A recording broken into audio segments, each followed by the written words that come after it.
Hi everyone and welcome to Emsi webinars. Today we're joined by Andrew Tate, an Economic Development Manager from Gateshead Council. This is to get a customer perspective on how Emsi's Strength Finder methodology can be used to inform strategic thinking and interventions on the ground. As always, please feel free to ask any questions in the box on your control panel, and we'll do our best to answer them probably towards the end of the webinar. I'm just going to take you through the agenda for today. Should take about half an hour, usually does. Introductions, which obviously I've started with. I should introduce myself. I'm Cookson, Emsi's Business Development Manager for Economic Development. While we're doing instructions, I should also say we're not going to get into the nuts and bolts of the Strength Finder methodology. There are other webinars that do that, or you feel free to contact me directly to find out more about that. We will show some of the work that we've been doing though, using that methodology. As I said, we've got Andrew on the webinar as well. Andrew, you can hear me. You never know with these technology whether it's all working. You are there, aren't you? I am there, Will. Can you hear me still? Yeah, absolutely fine. Yes, good. Okay, I'll move on, and we'll just do a brief introduction of each of our organisations. Introducing Emsi, we provide local labour market data and information and analysis to help organisations make better decisions relating to their local economy. We do that through providing granular data down to a local authority level that looks at industry and occupations and really helps to inform strategic and tactical decisions. We work with a number of local authorities, including Gateshead Council, who you can see here, and the logos at the bottom, and local enterprise partnerships. We also work with a number of colleges and universities. Right, over to you, Andrew.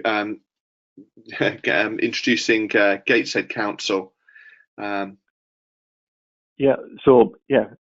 Andrew Tate. I'm an Economic Development Manager at Gateshead Council, so I'm responsible for private sector investment, growing our business base and job creation here in Gateshead. We're a local authority in the northeast of England, part of the Northeast Local Enterprise Partnership area, with a population of just over 200,000 residents. I think the place to start, as the slide shows here, is around our vision and our strategic plan, which is about making Gateshead a place where everyone thrives. And as part of that, the council, the bit I'm interested in really is the council's pledge to invest in our economy to provide sustainable employment, innovation and growth across the borough. Essentially, what we need to do is make sure that everybody can benefit from economic growth. I think that's where, I think that's where our conversation and discussion started, really, about that, the importance for economic inclusion, really, for ensuring that local residents, as you say, benefit from growth within the economy and are protected as best can be from threats to the economy. I think this is the challenge, and I think you're best placed again to talk about this one, really, just with that wider context of the challenges that local authorities are facing and how they're adapting and facing that. Yeah, so let's have a think here. There's a series of challenges set out there on the slide. I think as a local authority, what we do know is that we have a low number of residents with high skills and a high number of residents with a low skills base here in Gateshead. And what we need to do is address this, but we want to do it in a meaningful way that leads to employment and also meets the needs of business. We felt we knew what our sector strengths were, but we needed to have that validated. And we also wanted to know where we were going, direction of travel. So this piece of work was about understanding our existing sectors and providing that evidence base to support further business attraction and investment, and understanding both current and future skills needs. and how the labour supply could meet those. Above all, I guess what we needed was an evidence base to inform our policy development and interventions, to make sure that it delivered our objectives.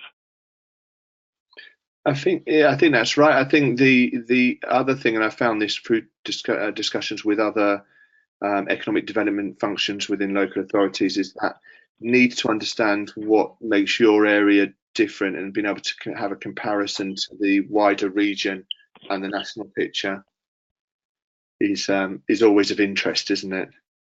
It is. So I think the reason we undertook this exercise was to start and understand, have a better understanding of our local economy, have our understanding of those key sectors' strengths and weaknesses validated, have a more fine-grained insight into those key sectors and their strengths, and how they're predicted to change, how they're predicted to change over time.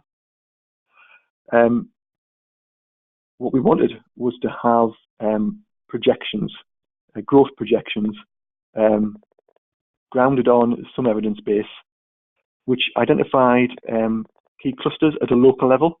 This wasn't just about understanding geographic groupings of businesses, but looking at our businesses, their supply chains, the interchangeability of skills, and also the institutions that are here that support those clusters. And we also wanted to understand the talent pools that these sectors draw from. Where does the labour come from, and what is that supply like? It was also important to think about, I hope I'm not covering stuff that you're going to cover in a future slide, Will, here. But carry on. Yeah. So but also to understand, that in the context of our neighbours, to be able to compare ourselves with our neighbours in terms of our performance, and also the regional economy and the national situation. I think importantly for us, when we think about the Thrive agenda, we wanted to gain an understanding of the current skills gaps, but also what that future skills demand was going to be arising from those identified growth sectors, and how we can match our residents and their match that against current skill levels, really. All of this would help to then inform or provide insight into the development of some sector skills plans, and look at the training needs of residents to support the growth of key sectors. And that's not just about supporting sectors, but also equipping our residents to make sure they can benefit directly from the opportunities of growth. It comes back to that inclusivity, doesn't it? Yeah. It does. I think in terms of this exercise, what was important for us and what was of particular interest was Emsi's methodology, which wasn't just solely based on looking at past trends. I think anybody can do that, but your ability to look at job postings in real time, so actually understanding what current skills and labour demand was at quite a detailed level, and the ability to tie that to sector growth projections, particularly up into 2025, 2026, helps us to plan ahead. Absolutely. I think, it's all very well being able to know what's happened in the past, and that is important, but being able to look forward at what's going to be needed is really critical, particularly with for someone in the type of role that you are, Andrew. I was just going to flick on to have a look at some of the key findings. Now, we did, as part of this piece of work, we did a deep dive into 9 clusters within the Gateshead economy. And when we talk about clusters, we're talking about industries clustered together based on the Strength Finder methodology, based on whether they share a workforce, whether they buy and sell to each other through their supply chain, and whether they co-locate. And we looked at 9 in total. I'm just going to pick out a few that I think are of interest, just to show some of the findings, really, and feel free to chip in as you see fit. I think just before we go into the just before we go into the individual cluster, look at a couple of examples. I think it's worth pointing out, yeah, we looked at 9 clusters in total, and they were a mixture of, I suppose, what we'd class as tradable clusters, so those that obviously sell outside of the region, and local services. So those are really important to us. They often don't get enough recognition when you talk about your sector makeup. But what they do is provide really important and essential services to residents, as well as providing significant levels of employment. But also those are often, it's also often employment that's either low skill or low paid, like the care sector and retail, for example, but very important to us nonetheless. Yeah, so, yeah. Some of the largest employers will be within the local clusters, and as you say, they tend to provide a service in area or sell a product in your area itself. But that doesn't mean that they aren't very important in terms of the local economy. Absolutely. That's right. Yeah. The 2 I picked here are both tradable, but we can expand on the local as you see fit. Yes, right.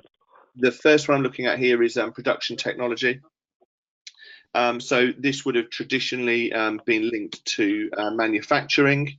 You can see here, you know, in terms of the slide we're looking at, Gateshead has a significant and a comparative advantage in production technology cluster, with a location quotient of 2.53, with the national average being a 1. So you can see that there's a significant amount of this compared to the national and to the local. The challenge here is that when we look at national growth, we know essentially that there's going to be some decline. It's not going to be significant growth. The interesting thing with the production technology one is that there is also a relative strength there as well.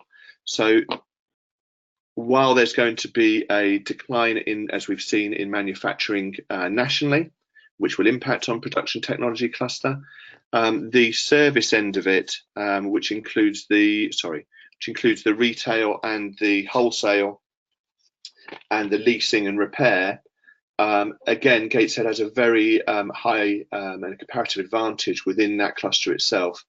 And when we've looked at the job posting analytics around production technology cluster, we know that there's a big need for a serious amount of occupations relating to sales and business development.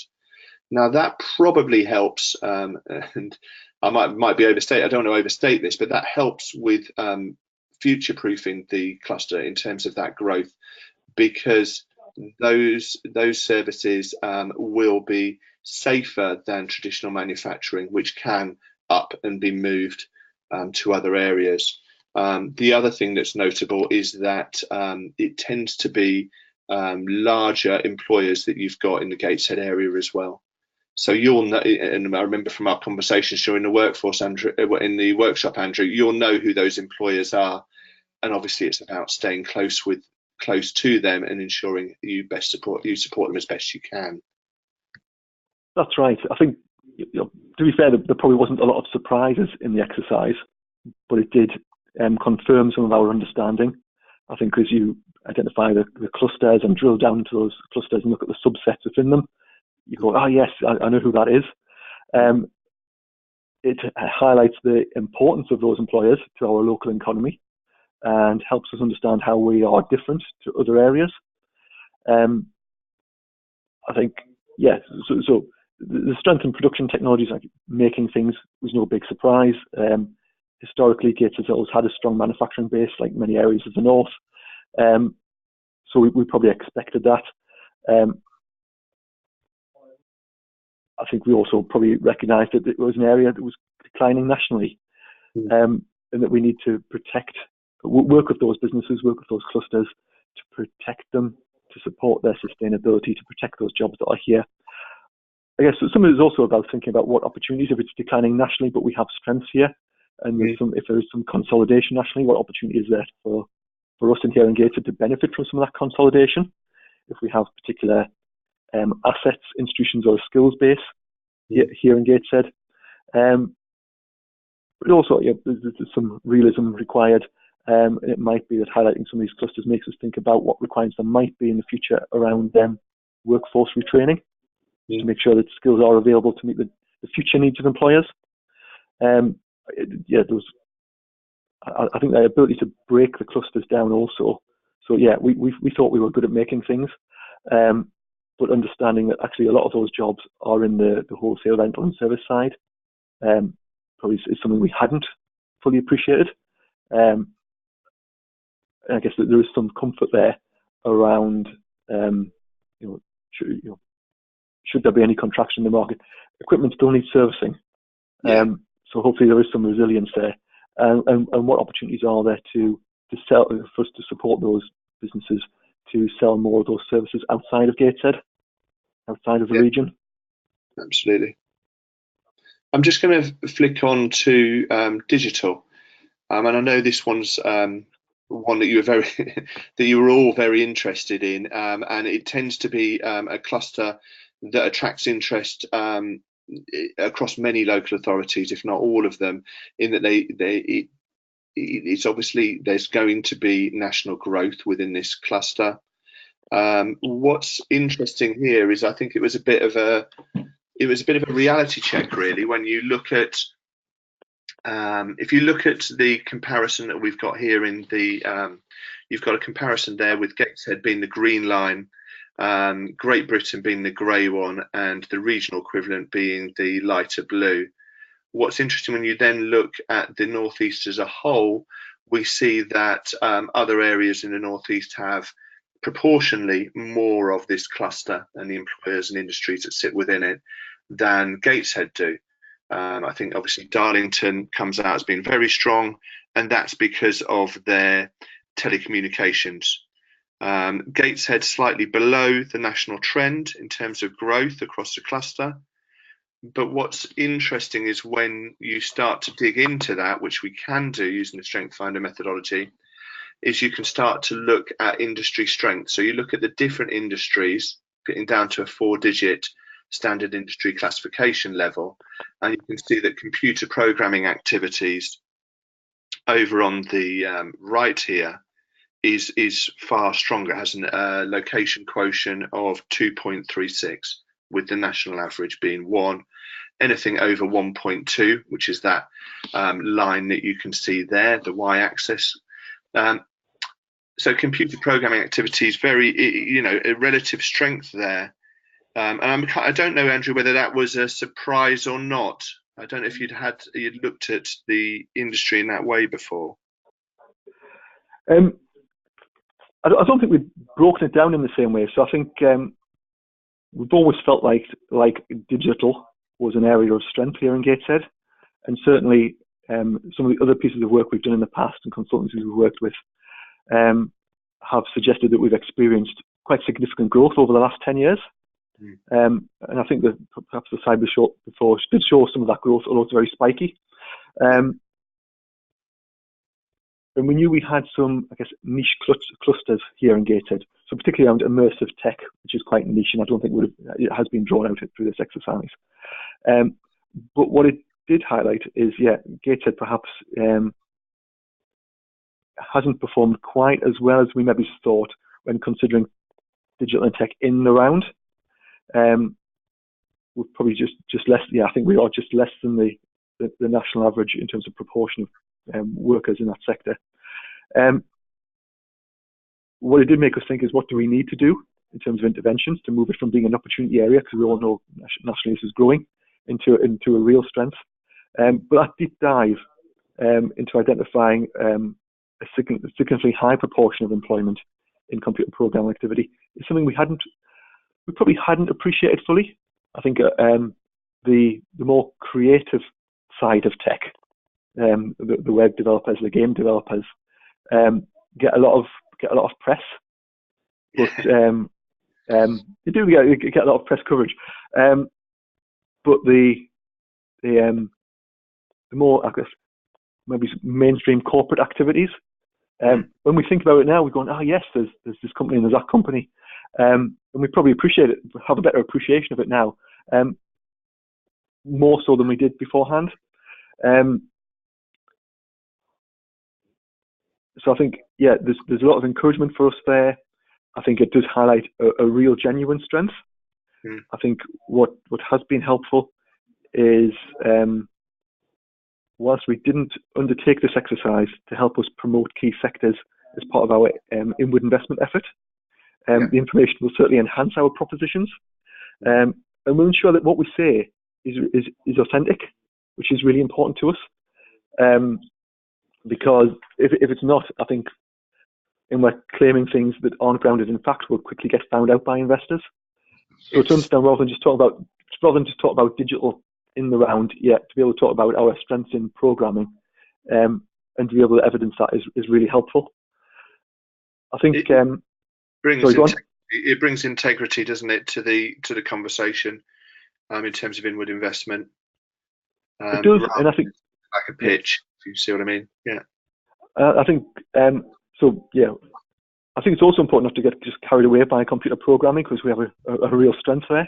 I think what it does do is help focus the mind that there is a genuine commitment here in Gateshead to support the growth of the tech sector. We know it's going to grow nationally. We want to make sure we secure, an element of that growth here in Gateshead. And it is about, okay, so those other subsets of that cluster, how do we work with them, and what interventions do we need to put in place when you're looking at your chart there on the slide to move them to the right? Exactly. There's significant opportunities there in that left quadrant. Absolutely. And it's what can you do to move them to the right?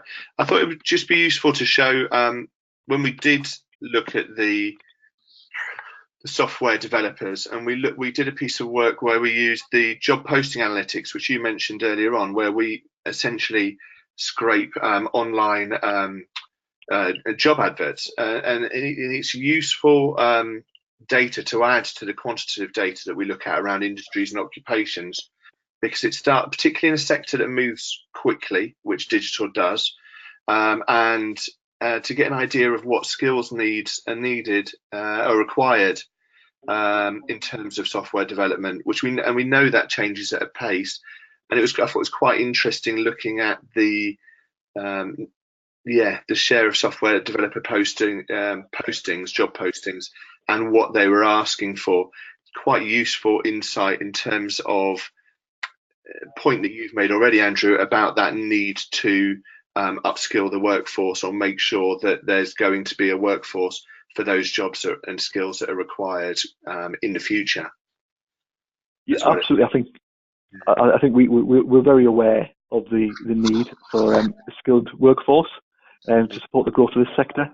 But actually understanding the makeup of the sector locally compared to nationally, and the skills demands for the sector, to make sure that any programs we are developing are tailored to meeting those specific needs is really important.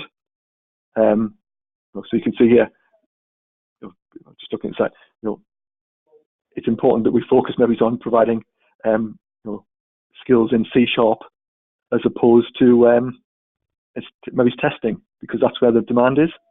That's an insight we didn't have before. I think we talked in general terms about the need for coding skills and programming. So we can work with our HE and FE institutions and skills providers and employers to make sure that skills provision is about skills for employment.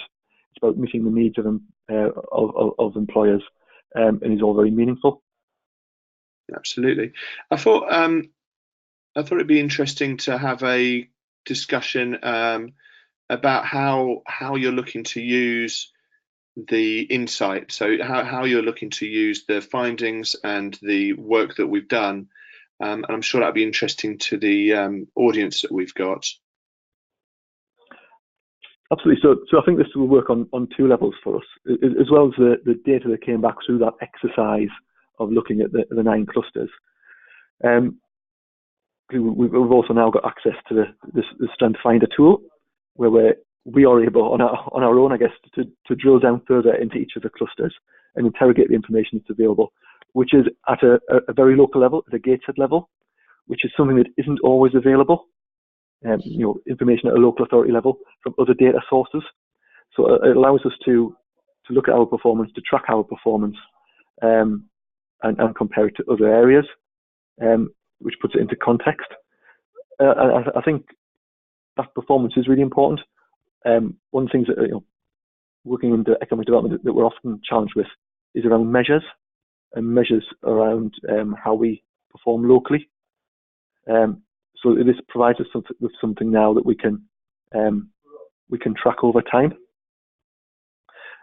In terms of how we use it, just to mention on that, I guess. So I know we've had a conversation, Will, about what information is available via the tool, and what's likely to come on stream. So I think one of the things that I'm going to find really valuable is I understand that GVA data you can make available via the tool. Absolutely. That should be with us in the next month, and I know it's something that's really important or really useful from an economic developer's point of view. But it's again, it will obviously be shown by industry to your area. What I'm interested in as well is how we might be able to use that to do comparisons with the regional as well, just another way of measuring what makes your area different. But I'm really excited about that further development. So I guess your question was, what can we do with all this information? Well, first of all, I suppose it's how you plan to use it. Yeah, exactly. I think first of all, having an evidence base is essential for everything we do. I guess what I didn't mention right at the very start when we talk about challenges is we're operating in a time when access to resource is tighter than ever, and we need to make sure that there's a sound case for any investment that we make. So having that evidence base is essential, and I guess not only will it inform our economic development strategy here in Gateshead, but it puts us in a stronger position when working with partners. So, for example, the North East Local Enterprise Partnership has been selected as one of the LEP areas that will pilot the production of a local industrial strategy. So this will certainly enable us to make a meaningful contribution towards the development of that, have some input, and hopefully ensure that it captures the growth potential, aspirations, and needs, and provides for those here in Gateshead. It also provides a platform to talk to wider stakeholders in terms of scheduling activity, planning the use of resources, and looking at where we can make. A lot of it's about making meaningful contributions and making sure we're investing our resources quite wisely. Clearly, we've touched on it a couple of times, but it will inform skills interventions, both immediately to meet immediate need. Now we have a better understanding of those in key sectors, but also in our forward planning, thinking about the future into the 2020s.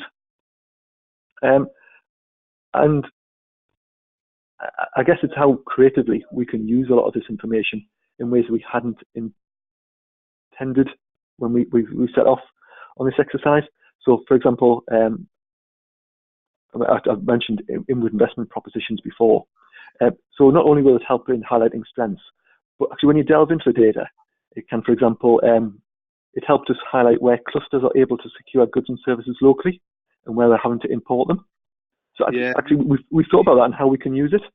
So essentially being able to highlight to inward investors now in quite a bit of detail the domestic market opportunities for either for local firms to take advantage of, or for inward investors. Come to Gateshead because actually what we do need is, or what we buy a lot of, and we source it from outside of Gateshead, outside of the region, is these services and these goods. Really helps make the case. Not only do we have skills, not only do we have strengths, but actually there's a ready-made market here. So there are, as we look at the Strength Finder tool and look at the information that's available, I think we're able to think of other ways we can use it quite creatively. That's really interesting to hear. And I'd thought of it's the input-output model that's within the tool that allows you to look at what, on the one hand, what the impact of increasing the volume of jobs within a particular cluster what impact that will have on the wider economy. The multiplier. But what's interesting is then how you're using that in terms of the supply chain purchases, or the purchases that have been made within a cluster in area, and whether some of those purchases that have been made out of area could be moved into Gateshead in this instance. Yeah, really interesting. I thought it might be useful to we're just going to check whether we've got any questions. Doesn't look like we do. So I guess we're just going to have to wrap up, really. I'd like to just say to anyone listening that wants to find out more, do get in contact. Happy to hear about the challenges that you might be facing locally, and to explain how this solution might be able to help with those.